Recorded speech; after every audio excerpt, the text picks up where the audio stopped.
Mr. Drug Dealer, Mr. Drug Dealer, Mr. Drug Dealer,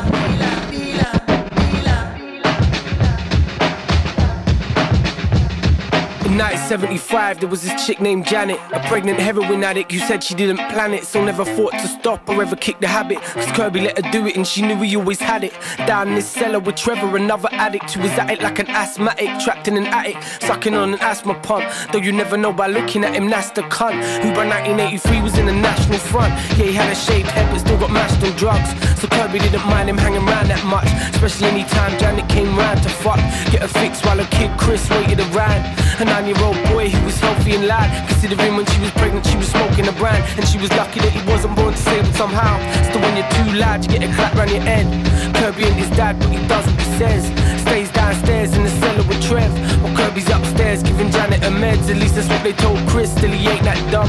He knows Kirby's upstairs banging his mum, while he's left in the basement with some racist cunt who's been waiting around forever for this motherfucking day to come. Mr. Drug Dealer. What an environment to raise a kid. Ran crack dealers' houses and racist pricks. Trevor looted the place as well as maiming Chris. Left a permanent scar on his face, the same as his, with a razor blade, yeah, it takes the piss. Whether you prejudice or not, man, it's just a kid. But that's what Trevor done, no one ever saw him after that. 6 years passed, now Kirby's picking up the crack, it's the new drug everybody's going crazy for. 1989, the year Chris started selling draw, picking up from Kirby, scar there beneath his eye. Think after everything that's happened he would treat him right, not par him off with just another ounce of weed. Cause a quarter of the bag is a bunch of fucking seeds, hundreds of them and twigs the size of fucking trees. But if he ever moan, he'd get a slap across his cheek. 1990 is the year that really took his toll, cause that's the year his mother Janet took an overdose of heroin and died. God rest her tortured soul, now he's left to fend for himself or by his own. It's 1995, now that he's older, stress weighs on his shoulders, heavy as boulders, but he hides it from his elders.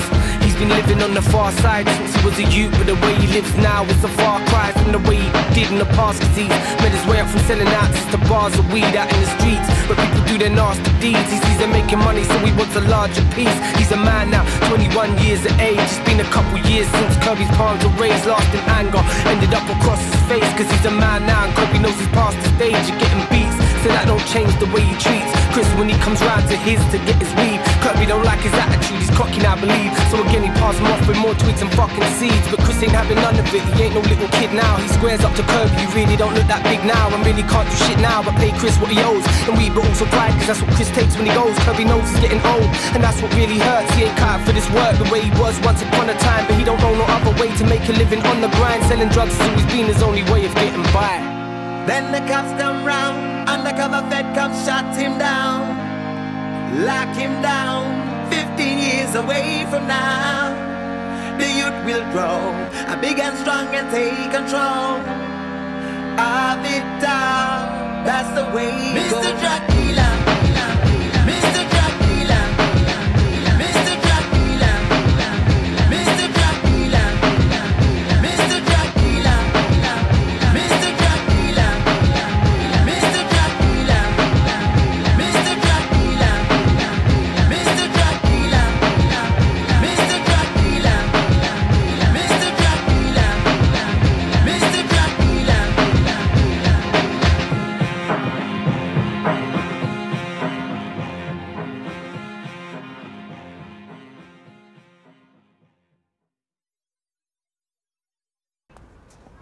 Shame, man. You got the dough? Yeah, well, that's my mum's. I feel bad, innit? It's cool, man. I told you I'll pay you back later. Safe, man. Sorry. What do you want? I want some weed. Weed? Does it look like man's blotting over here? Come on, man. What are you always stalking me for? All right, you want some weed, yeah? Yeah. You want weed? Yeah. See your guy.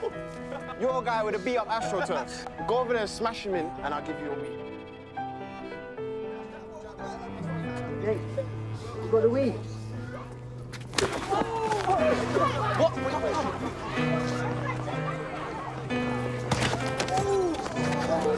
Baggy,